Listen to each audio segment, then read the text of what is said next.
Okay, good morning. How is everybody this morning? As Wes usually likes to say, Happy Lord's Day. All right, we'll start off with a couple of questions. The first one is easy. The second one, a little tougher. First question, how many, I know it's early, but how many of you are conscious this morning? How many are conscious? Well, let's do a test. If you're conscious this morning, stand up. I know you're not supposed to do that in class. If you're conscious this morning, stand up. Okay? Do we need to call ER for anybody? No, I don't think so. All right. Be seated. I said the second question was a little tougher. What's consciousness? You're all experts. You've stood up and proven that you're all conscious. You realized you were conscious. But what is consciousness? And so we're going to actually hold, Jenny, good answer. But we're going to hold the answer to that and that question actually for a little bit. But remind me to come back. We will. Okay, so if we look at our series, it all points to God. I love the slide that Wes designed here and kind of the theme of this session. I want to start off with a little bit of a review. And also, I'd like to I tried to not pack today's lesson as full as I have and the rest of us have, so it just becomes a lecture. Because, I don't know about you, but for me, lectures can be a little dry and a little boring. Depends on how good the lecturer is, and since it's me, I know I'm not very good. So, and I also know that this audience is a very, very smart audience. And so, what I'd like to do is allow for questions during the class, except for if you ask me questions I don't have the answer to, I may have to pass to somebody else. Okay, so a little bit of a review. So far in the class, we've had several folks who have presented evidence about the creation being, that creation must point to a divine creator. And that's the whole theme of the class, right? And so we started out, Jose and I have kind of originally took the tact of physical evidence from the physical universe, and we'll talk about that a little bit more. Wes has taken the tact of looking at historical evidence that points to God. Roland talked to us, and unfortunately we were gone that week, but I reviewed his slide. Great talk on biological evidence, the human body. And presented evidence from this incredibly tuned design from the human body. Mark presented evidence which was kind of a hybrid, both inorganic and organic, when we talk about soils, because soils are fundamentally chemistry, but it's chemistry that supports life. And so I'd like to continue this theme of biology, evidence from the biological review. So before I do that, Nora knows that I have this problem. I can't start class without a little bit of a review. And she says, Frank, don't make this your first class and just the whole thing is the first class. Okay, I won't. But there's one thing that I think was unique in that first class that I haven't seen pointed out not only by the others so far in the series, but even in the literature. Something that I think evidence that points to it had to be a divine creator. There is no alternative. And what would that be? So if we look back at one of the things I talked about, so Jose talked about in general in terms of physical evidence, it's interesting. He took the tact of let's look at the entirety, the enormity of the whole universe and how that screams for a divine creator. And not only a divine creator that's just incredibly powerful. More powerful, frankly, than any of us can understand. We can't experience how powerful God is, but we try. So that was Jose's. I took the opposite tact. So Jose talks about the enormous expanse of the universe and the enormous expanse of time since the beginning. I talked about the nanoverse, the other way, going back to the very, very tiny, small elements. Both scream for the divine creator, and mostly around this idea of these complex interactions that are so finely tuned, so delicately balanced as to almost be unfathomable. So, simplest of all physical devices, the atom. Smallest of all physical devices. One of the simplest of all atoms, actually the very simplest solid material on Earth that's solid at room temperature, is this metal called lithium, and everybody's heard a lot about it. If you have an electric car, you depend on it. Actually, you depend on it even in your body. But lithium is an atom that's only composed in its nucleus of 7 particles. There are, what does it say there? There are 4 neutrons and 3 protons. And the difference between those two is basically their charge and a little tiny bit their size, their mass. And then out of the outside, there's an electron. And that electron is going round and round and round the atom, right? One of the things we talked about last time, what's perpetual motion? That's impossible, right? From a science perspective. How does an atom work then? Because it's perpetually in motion. The electrons are always in motion, and they have been from the beginning. So they've lasted for as long as the universe has lasted. All these atoms, these electrons going around. How does that work? Well, one of the things, so this is a simplified model, the Niels Bohr model, that's over 100 years old now. We know more about the atom, a lot more about the atom than we did back then. But the atom is fairly simple, but its balance is so precise as to be almost non-understandable. The balance of those electrons that are in orbit effectively, and you know it takes a lot to put something in orbit around a planet like we have. Very precise speeds, and that's very difficult. But think of the electrons effectively in, physicists will say it's not orbit, but that kind of thing. They've been in motion forever. They're traveling at this incredible speed. And here's the other fib, as scientists we tell. That's not what the atom looks like. What the atom looks like is, and I used this example last time, if we blow the nucleus, those 7 particles up to about the size of a basketball, about a foot in diameter, and it's here. The electrons aren't a few inches away. The electrons are almost 2,000 times smaller, so there's the relative mass. The electron is 1,836 times smaller than a proton in mass. Physically, interestingly enough, it's many times bigger in terms of its, but I don't want to get into that. But it's much, much smaller. And those electrons, for every atom, if the atom was here the size of a basketball, the electrons would be how far away? She remembers. 20 miles. 20 miles to scale. And there are only 3 electrons in this atom. Why can't atoms pass through one another? It's almost all space. Why can I sit that down? Why don't it just fall through? Because it's all space.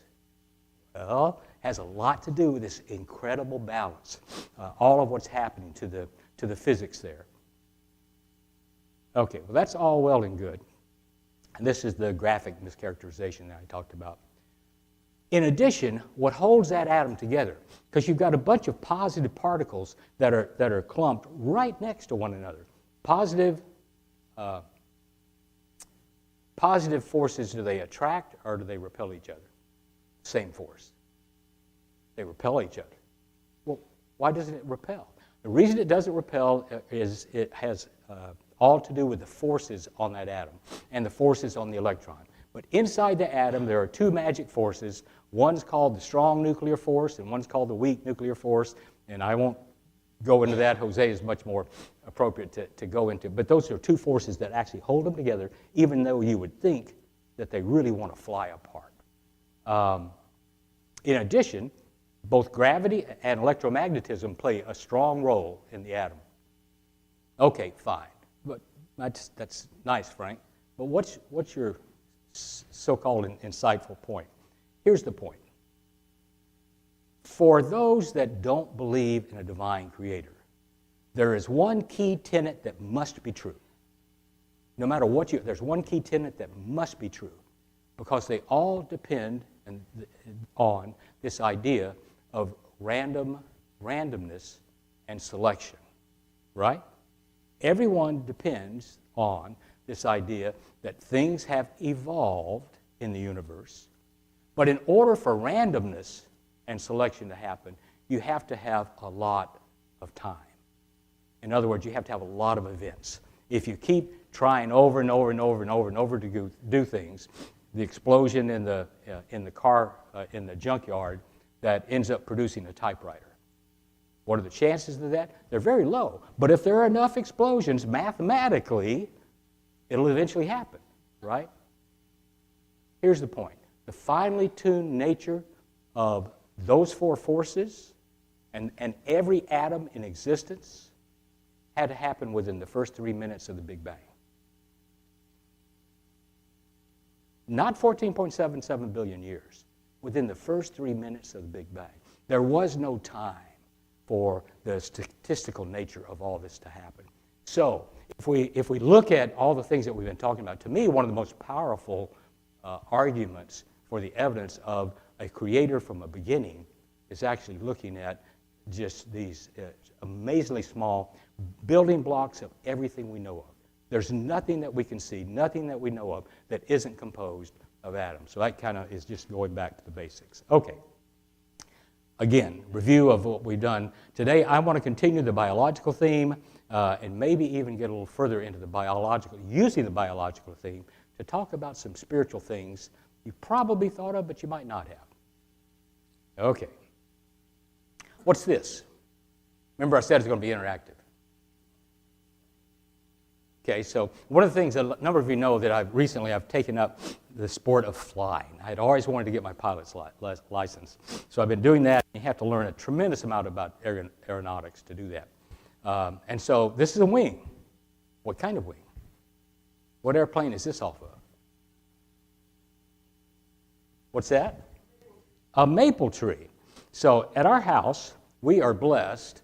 We didn't do this, but the people who lived in our house before planted a bunch of trees. And this time of year, I just love it because you have all these beautiful maple trees, and they're all turning color. And so I brought a whole handful of seeds, and you won't be able to see this, probably. If you're on the front row, this is the reason you need to be sitting up front.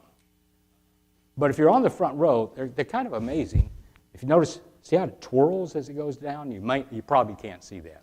But it becomes a helicopter that's phenomenal. Why does it do that? It does that because of aerodynamics, but what's the benefit of that seed doing that, Harry? Okay, so rather than the seed landing right underneath the canopy of its parent tree, now it gets blown far away. It is amazing to see this when the wind comes up at my house this time of year. You see all these things, it's just kind of like snowing, and they're just kind of floating around. I love that. I just love that. God as a designer is just unbelievable. I wished we had people working with me that are, half as creative as God is as He makes all of the universe. So, to me, that starts to get into this biological area of what a brilliant designer God is, but doesn't necessarily prove things. All aspects of our physical bodies derive from a very special code. Today, it's very interesting as we've developed things, the modern microelectronic revolution. We've done that as we started looking at electronics and looking at ways to use that. What we didn't know is that really is the way God designed a lot of biological function with electronics, but electronics in a very different way. So, for example, the body operates off of, as our brain tells our nerves to send signals to our muscles, it really is just electrons over a circuit that's sending one to the other.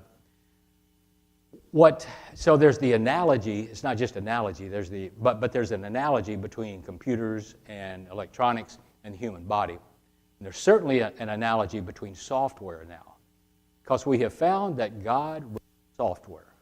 If you're a software engineer, so that's a little bit of a surprise. What do you mean God wrote software? So how does God write software? Well, what makes us us? In fact, that's the title of this slide and much of the rest of the talk today. What makes you you? Think about that a little bit. What makes you, you? I'll put one other word, I guess, in there. What makes you uniquely you? I'll use Roland as an example. Roland, stand up, brother. Turn around. Roland and I look, come back up here so we're not, okay. Roland and I look, we're brothers, right? And we look exactly alike. We're identical twin brothers. Roland's different from me, right? We're all different from but what makes Roland Roland? Sit down. All right. And I'm going to suggest to you there are, as we think about that, and this is one of those classes where we want to start thinking a little bit more deeply. What makes you, you? Yes, there is a physical body. So I want to start out talking about physical bodies. What makes Roland different from Jennifer? They're perfectly suited for one another. They're perfectly complementary, but they're different. What makes us different biologically? What's that, Stephen? Okay, it's at a genetic level. What does that mean?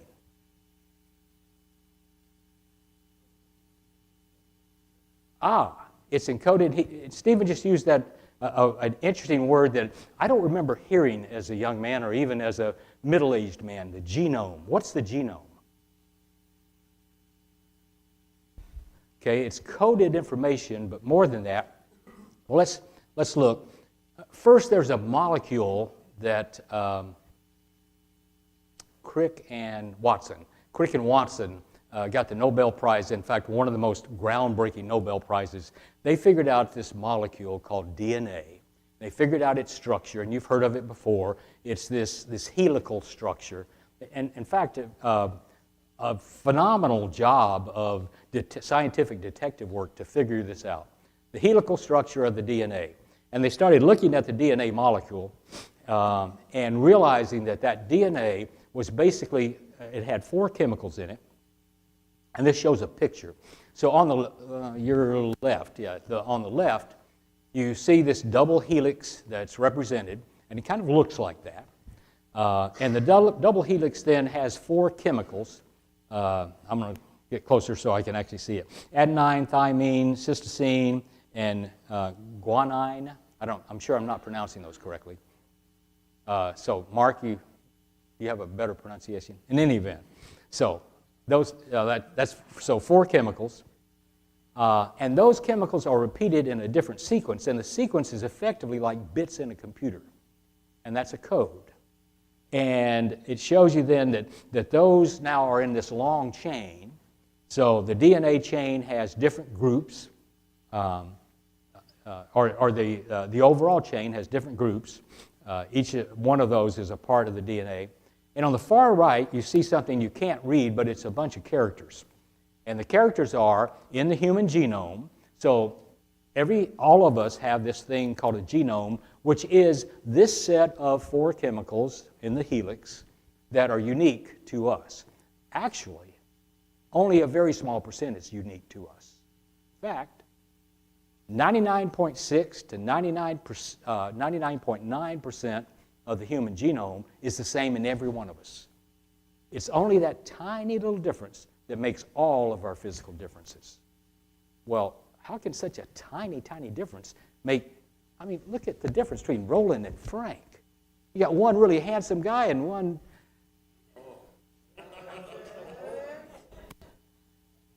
So, how can all of those changes happen from such a small difference? We'll talk a little more about this, but that genetic code is large. In fact, I printed out on a piece of paper those 4 codes. In fact, it's more than one piece of paper. I printed out on 7 sheets, and I won't take them all out, the code in a genome sequence. And if I'm writing code back in my old days when I used to write code for computers, if I'm writing code, 7 pages of that typely, then every space on this page, 8.5 by 11, is taken up by one of these. Turns out to be 3,300 or so characters per page. So at 12-point font. So that's 7 pages. How large is our is our genome in our body. Well, it's more than this. In fact, if I put that on the floor there, and I write the genome, each page is about 3/1000ths of an inch thick, standard piece of paper. If I put those on the floor, I'd have a stack as big as a book. No, bigger. I put that projector up there. I know how tall it is. It's way up there. I don't like being up there. 21 feet above that projector. So from here to just above the projector would be the pages of the DNA, the genome that's in your body. Moreover, it's in every cell of your body. You have, according to Google, you have 30 to 37 trillion cells in your body. Every cell has a genetic code that's that complicated in our body. So it doesn't take that. We can have, even if we only have 0.01% difference, that's a lot of differences in something that large. But as God made us, He made us so wonderful, so complicated, and what determines who we look like physically is our genome. And only relatively recently, in the last 20 years, Francis Collins and others first synthesized the first full human genome. It can be done fairly routinely. In fact, we'll talk about that a little bit more. Very, very complicated code. Could that have happened accidentally? Well, I suppose, but there's this kind of problem with that. And the problem is, if that code is messed up, you don't get life at all. It's not like it evolved from, well, the first amoeba had a genetic code of 4 characters, and the second amoeba had a genetic code of 6 characters, and the third, no. In fact, so I talked about we share 99.6 to 99.9% of the same genetic code. We also share that with lots and lots of animals. And oh, by the way, for the DNA, humans are not the most complex genome. It surprised me because I thought that would be a part of our higher order. Many animals have a more complex genome than we do. Actually, the record is with a South African lungfish. Who knew? So, we share something like over 98% of our genome is the same in apes. Over 96% of our genome is the same in mice. 38% of our genome is the same in a banana. One-celled animals have very complex. So this first cell that, if you believe in just randomness, the first life, the first human cell that emerged has an extremely complicated genome. And if any part of that genome is out of sequence, it doesn't live. It's not life. So it can't actually evolve into this. Does that make sense? Does that make sense? All right. So this whole idea of DNA and how it controls what we are, what makes us. So does the DNA, therefore, is that the secret to what makes you? Well, it is the secret to what makes you have most of your physical characteristics. Okay, so the DNA has effectively has 3 billion of these characters, enough to fill 909,000 pages at 12-point font. So it's a stack of pages. That should say 22.7. Okay, so not 227. Should say 22.7 feet. And that code is in each of our 30 trillion cells. Another question that's plagued humanists, so those that don't believe in a creation, don't believe in a creator. Why haven't we been able to make life in the laboratory? We know a lot. If you look back at what Roland presented in his, we know a tremendous amount about biology now. Why can't we make life?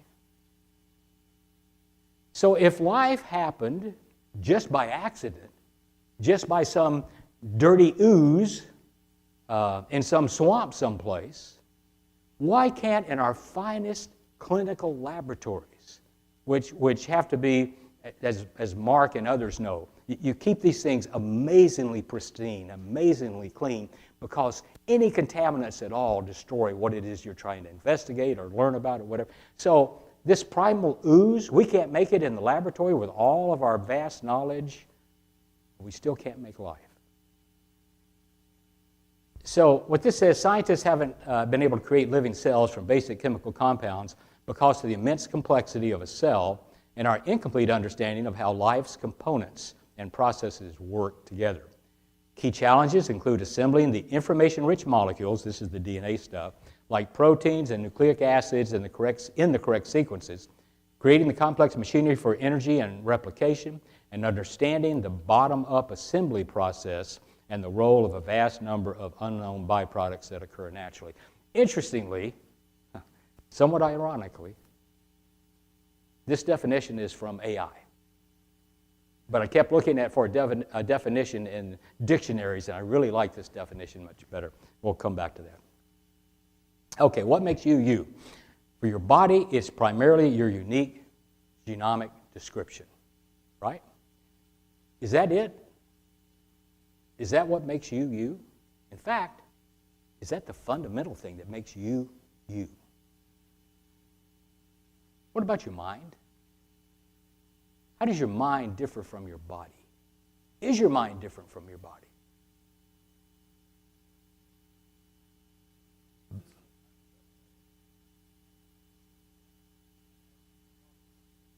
Okay, so there's a physical aspect of it, but using the analogy Stephen has of computers, it's kind of like the software that's there. Is it possibly a little bit more than that? And here's where we're going to get into a couple of things. One is, I think most of you will probably remember 1996 was the year of Dolly. And I like Dolly Parton, but this wasn't Dolly Parton. This was Dolly the sheep. What was unique about Dolly the sheep? The first cloned animal. And what does it mean to clone an animal? Okay, to copy it. And what part are we copying? The DNA. So actually, Dolly had the exact clone of Dolly's, and it's only of one parent, not of two, interestingly enough, but in any event, the exact clone of Dolly's parent. And so that was the first successful cloning. Have scientists continued to look at cloning since then? Oh yeah, gotten much better at it. In fact, today you can have your pet cloned for a fee. So you can have the exact replica of your pet if you have a loved pet. And there are a number of companies that do this. And so what's unique about you? For the body, it's all about the genetics, as Stephen told us earlier. And we can now completely duplicate, I say we, there are companies that are doing this professionally to duplicate your pet. So if you have a pet that's on its last legs, people are paying large amounts of money to have those pets duplicated. However, they have been forced by the FDA and others to have this disclaimer. And the disclaimer is this. They're quick now to point out that these clones will not have the same temperament or personality as the original. So they won't have the same mind. They may act very differently and very disappointingly. Now, there are several factors to that, one of which is environment, right? Because that clone can't possibly grow up in exactly the same kind of condition as the parent did. Okay, so that's clearly going to affect. You can imagine one clone having a parent is the wrong word, master, owner, human, whatever, that's been very generous and great to, and then another one, one that's abused the pet. Obviously, that's going to affect. But there's something else about the mind. There's something else about this whole idea of consciousness that's, thank you, Susan. Something else about this whole idea of consciousness that's very different than just who we are physically. So what makes you, you? Part of it is our body, which can now be duplicated, but part of it's our mind, which leads us to the question, what is consciousness? So here's the definition. Consciousness is a state of being aware and able to think about one's own existence, emotions, and surroundings, encompassing subjective experiences like thoughts, sensations, and perceptions. It's an emergent property of the brain arising from the interaction between the brain, the nervous system, and the rest of the organism. While it's fundamental to our experience, the exact nature of how the brain causes or creates this subjective first-person awareness is a major scientific and philosophical mystery, even today. There are neuroscientists that are pulling their hair out trying to figure this out, and this has been a philosophical question since Adam and Eve. So, what is this whole idea? I want everybody to close your eyes for a second. Close your eyes and think about you're real. You exist. You're not quite sure. How do you know that the rest of us exist? Maybe the rest of us are all just figments of your imagination and you're the only thing that exists. Maybe you're the figment of somebody else's imagination and you don't really exist. Now open your eyes. I don't know if you've ever thought about that before. As a kid, I have. And it used to worry me. And I would many times think about this lying in bed. And what's reality? What is all that? Fundamentally. And you start to get so wrapped up into some of that. But I'm going to suggest to you that in our bodies and who we are is partly physical, but that's not the important part. It's this whole idea of this mental part, this mental consciousness. And we start to talk about words like self-aware, like sentient. And we start to kind of realize that we're much, much more than just the physical. René Descartes has a famous quote. Descartes said, cogito ergo sum. Actually, he didn't in this. You probably, maybe, you can read that. So actually, he said something that was much more poetic. Je pense dans Jésus in French, because he was French. Later on, he would write, and it would be translated into Latin. But I think, therefore I am. I think, therefore I am. So Descartes is saying that more than his physical body, it's his mind, it's his consciousness that really to him was what proved that he is. Is that just Descartes? Remember God's dialogue with Moses way back in Exodus chapter 3? I hope everybody's keeping up with their Bible readings as we're going through. I love the Torah so much now, having in detail read in a relatively short period of time the rest of the Old Testament, almost all the rest. But in those first 5 books, as we learn about God's dialogue with Moses in Exodus chapter 3, Moses says to God, suppose I go to the Israelites. This, remember when God was first encouraging Moses to be the spokesman. Suppose I go to the Israelites and say to them, the God of your fathers has sent me to you. And they ask me, oh yeah? What's his name? Then what shall I tell them? God in his wisdom tells them, I am who I am. Basically, I am he who exists. This is what you're to say to the Israelites. I am has sent me to you. I am. You are? I am. I exist. And being able to contemplate that is remarkable. So not just there.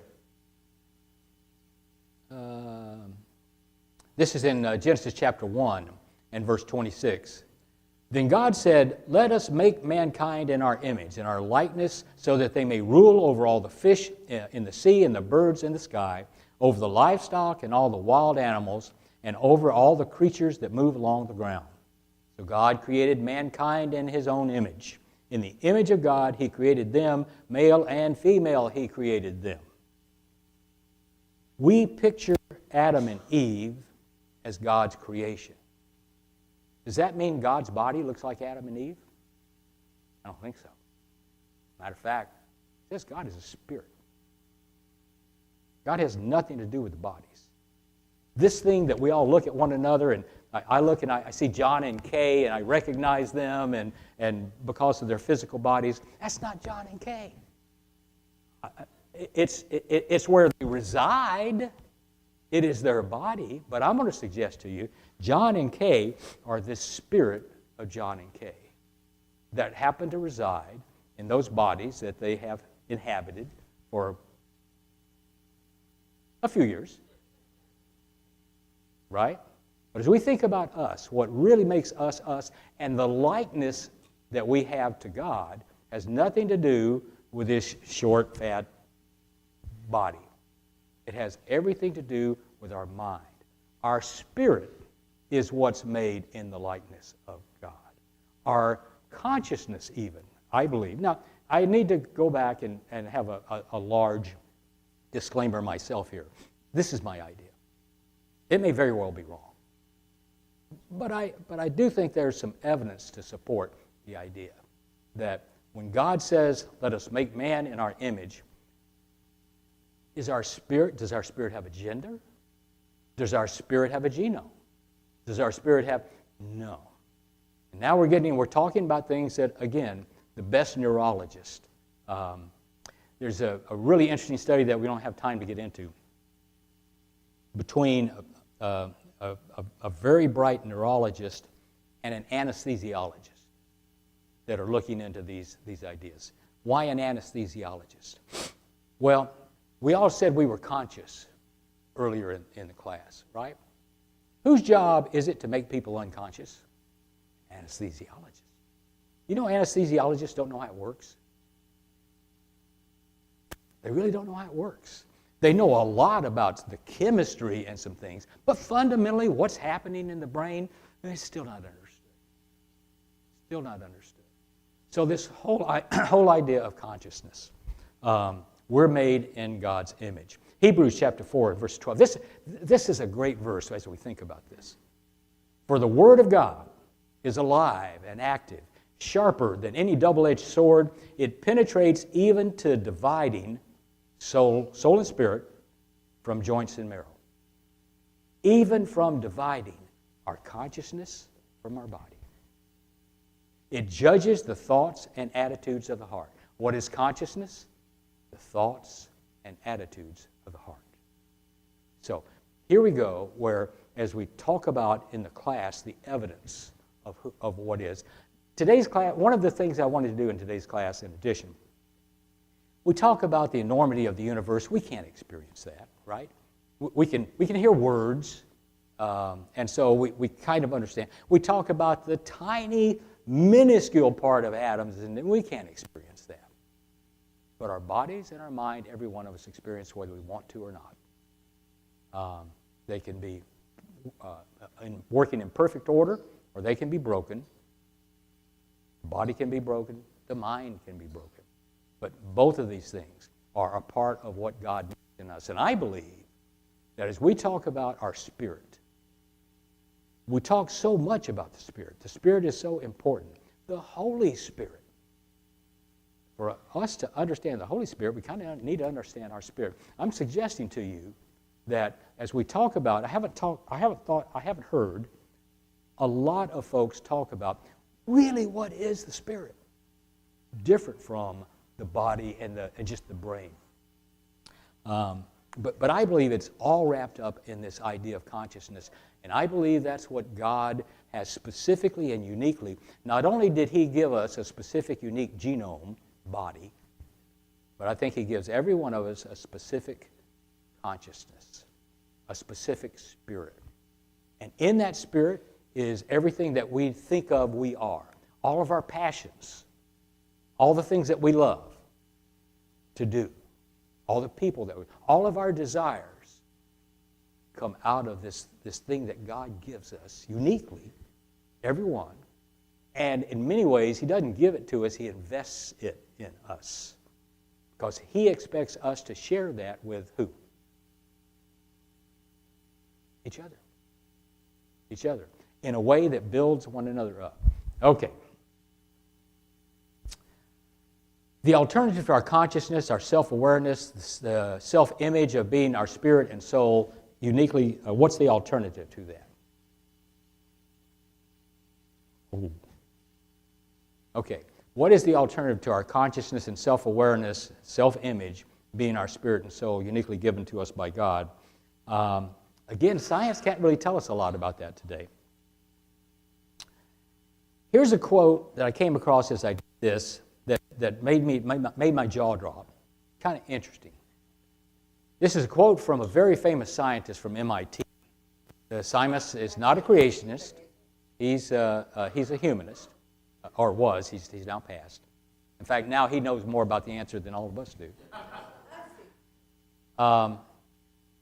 But he said that the brain is just a computer made out of meat.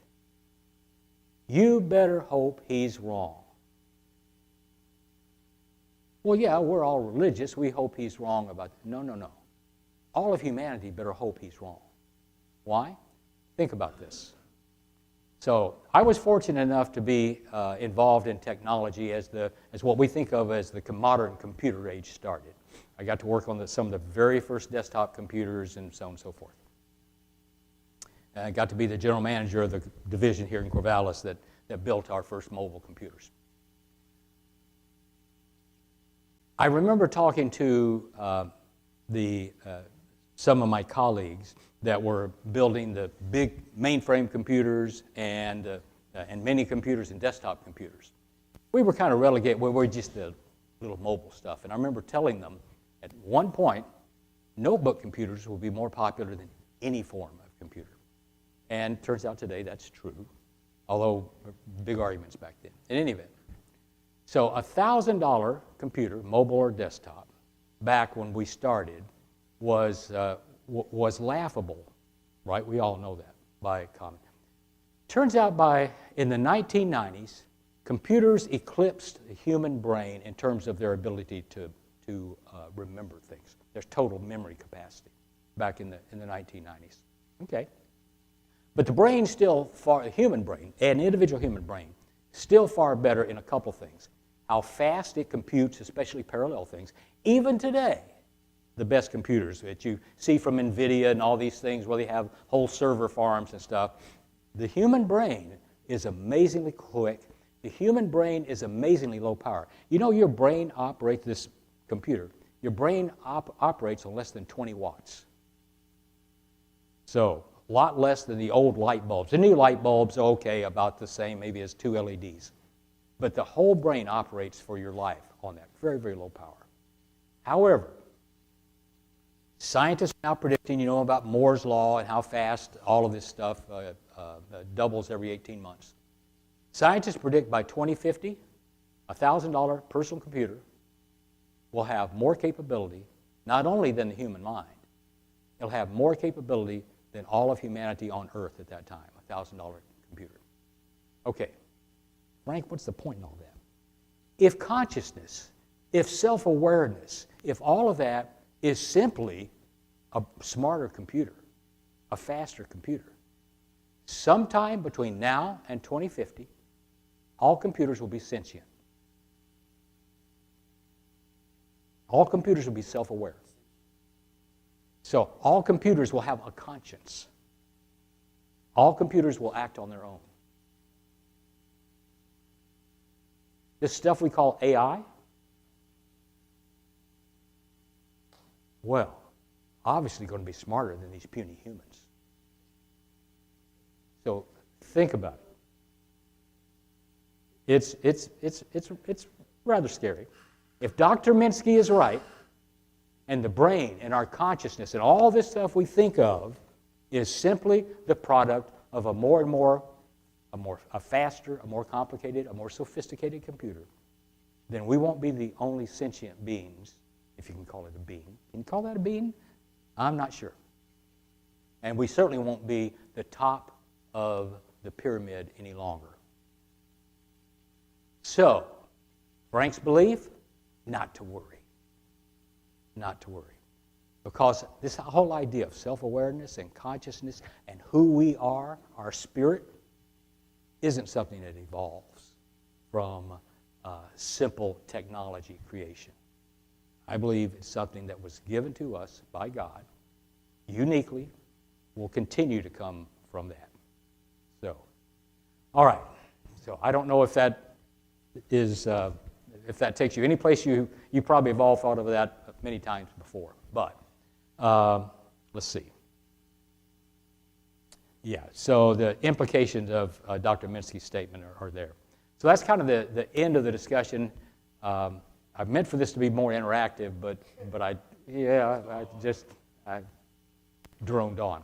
Questions, comments? Yes, Eric. I'm sorry.